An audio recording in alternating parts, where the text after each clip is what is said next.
Even more abundant and diverse than the rainforests of Tasmania's southwest or the subtropical rainforests of northern New South Wales are the wet tropical forests of northern Queensland. Mother Nature's crown jewels. The top of a rainforest archipelago which is only 1,000th of Australia's land area, and yet it is home to 1/3 of all its species of plants and animals. Many pockets of forest have been identified as ancient remnants and rare living links with Gondwanaland, a major stage in the Earth's evolutionary history. There are many species here which are rare, threatened, and unstudied. This area is described by Professor Len Webb as one of the most significant regional ecosystems in the world, and it urgently needs protection, as these wet tropical forests are disappearing at an alarming rate. There's a question that we must ask ourselves. Will the forest never fail?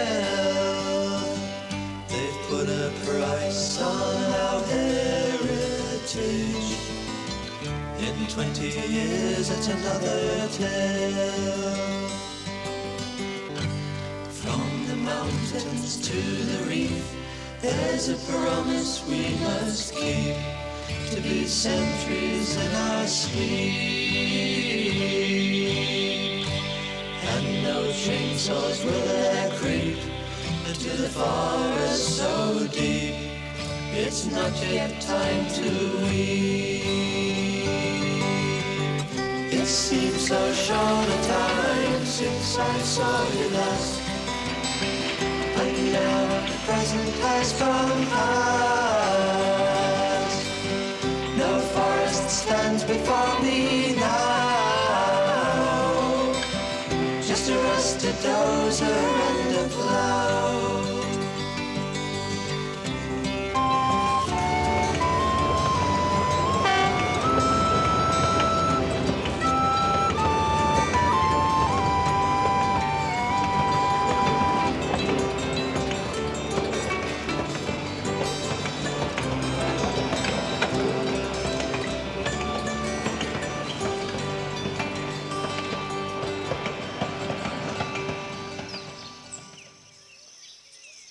So here at Cape Tribulation, the Queensland government decided to build a road right through the middle of a tropical rainforest national park, even though there is an alternative road only a short distance to the west. The reasons given were that the building of a coastal road would improve surveillance of drug trafficking, wildlife smuggling, illegal immigration, and even, according to Mr. Martin Tenney, the white slave trade. We will bring dozers in there if it needs be to clear this road up, and it will be needed. We will cut the tops of the ranges down if it's needed, and no hippie, no greenie, no environmentalist will stop that from happening. They can go their hardest, they can do what they like. They won't win. Outrage is the only word to describe the feelings of many local residents when told of the government's intention. I sort of felt it as if the forest was calling for help, and I tried to ignore it. I got on my motor mower and started cutting grass and anything that made a lot of noise to keep the call, the screaming of what I felt was the forest screaming for help, trying to drown it out, but I couldn't. I kept hearing it because it was inside. And I finally found myself running towards where the chainsawing and bulldozing was going on. I don't remember leaving the mower. I just must have jumped off and started running up the road. And someone grabbed me and calmed me down. I was going to take them on barehanded. It was obvious desperate action was required, and they dug in the best Anzac tradition in order to buy time. Time for the annual rains to come and halt work on the road.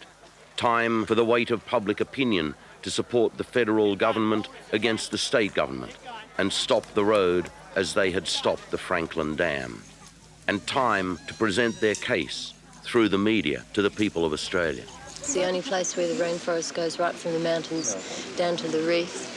In this particular ecological system, it's the only place in Australia. It's one of the few places in the world. Biologically, it's a genetic storehouse. It's just very, very destructive to put the road through here. We've been getting the holes every morning, ready for what's about to happen in the next hour or so. Just waiting patiently. Are you feeling frightened or?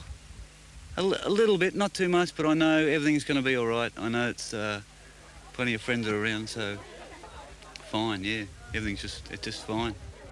It's all time on our side, you know. We really just need time until the federal government will step in and stop this, at least, you know, for a little while, so that it can be looked at properly and everyone will realise that it's just a ridiculous proposal. So, Cindy, you're not only buried in the hole, you're chained to a block of concrete down there. Yeah, that's right. It can't be comfortable.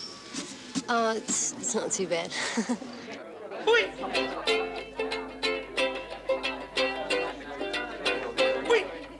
Come to far North Queensland, where they're ripping off the reef, chopping all the forest down and selling it, good grief. But we have fun in the sun, it's better than none. We got to keep a step ahead of them until this race is run. My brother, keep a step ahead of them until this race is run. Yeah, we have fun in the sun, life on the run. The whole damn state is chasing me, and I think it's just begun. But we have fun in the sun, it's better than none. We got to keep a step ahead of them until this race is run. My brother, keep a step ahead of them until this game is won. Oh, my sister, keep a step ahead of them until this race is run. Keep an eye on him. This is going to be a very dangerous operation. There's strong likelihood that people could be killed here.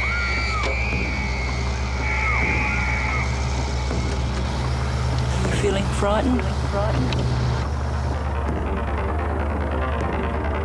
It's all time on our side.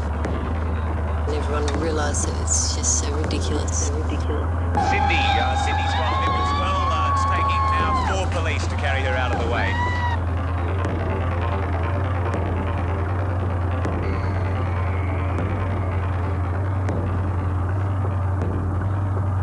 Michael's just been arrested from the holes as well. They've just got him out. He was the last person that had the galvanised iron used in front of him with the backhoe.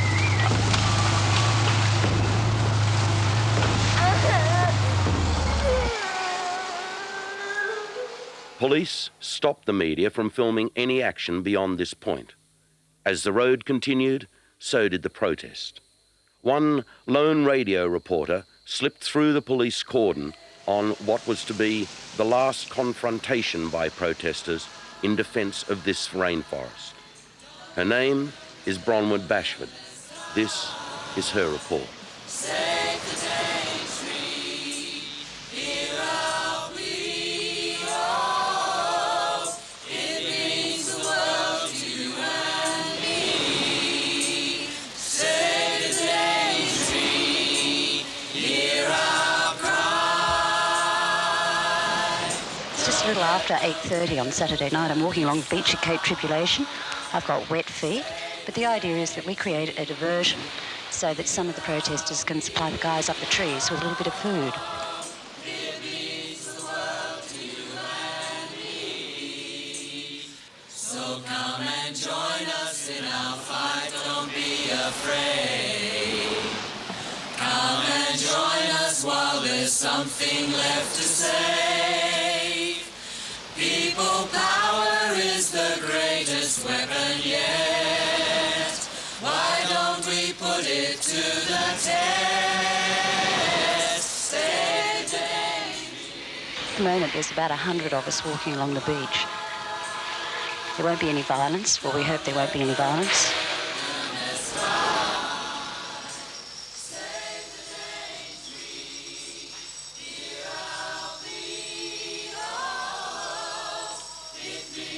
It's very dark in a rainforest at night.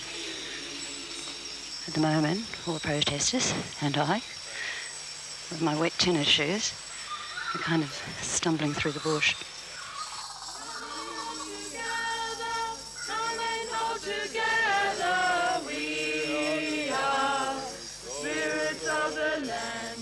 It was really something spectacular to see and to actually be there. The protesters continued to sing, and you could just see this line of candles going up the hill. We are spirits of the land, save the Daintree forest and the land. Come and hold together, come and hold together, come and hold together. Finally, we scrambled over the verge of the road. It was a little bit of a drop, confronting a Queensland policeman with his very large Alsatian, and they continued to sing. You have all been told, as a direction, under the Traffic Act, the road is closed and you're to leave the road. Right? We have been warned that if the protesters take any further steps forward, they will let the dogs go. Go now, or you'll be arrested. Sunshine.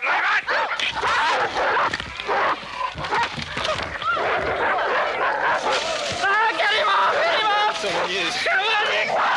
Just make sure you get this on the news. Tape's still rolling. Good on you.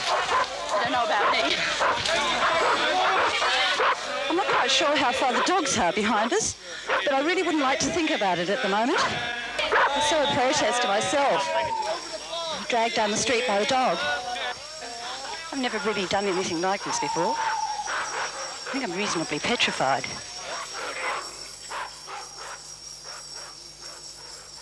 Heavy-handed police tactics, huge fines, the media blackout, and lack of action by the federal government all took their toll. And after a year of resistance, the blockade collapsed and the bulldozers completed the road. It means the world to you and me. The most extraordinary sensation to me, driving down this road, is a sense of almost really obscene intrusion. The very fact that we're here defies the concept of wilderness. And wilderness is our essential common heritage. Without it, there is no sense of there being anything left of the planet that is not somehow intruded upon by our private purpose. There is nowhere that we can go and look at and say, there is the original wilderness.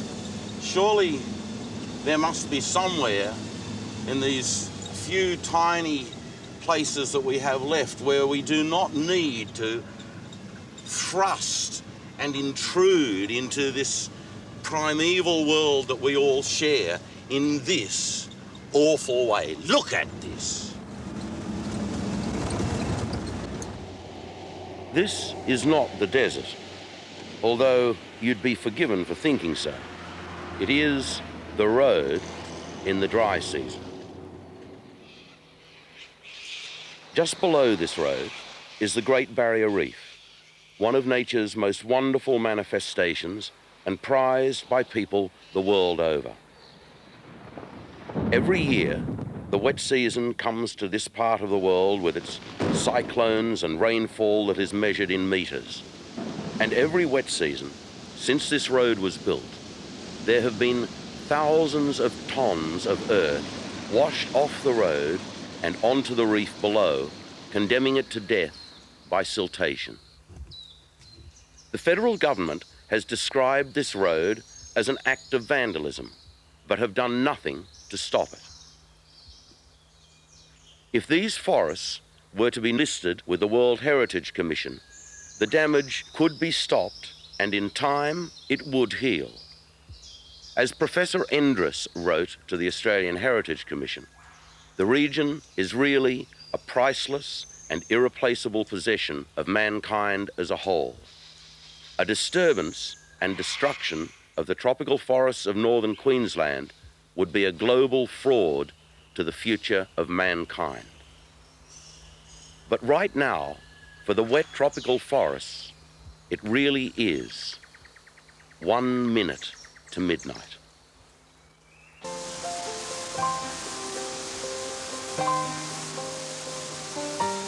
If it's kept being nibbled away at the edges, it'll shrink and shrink and shrink until there's not enough left over to call it a wilderness. A wilderness has got to be of a certain size, and people and things have to be kept on the borders of it. They can enjoy it, sure, but there must be no roads and nothing going through the middle of it. That's the end of a wilderness.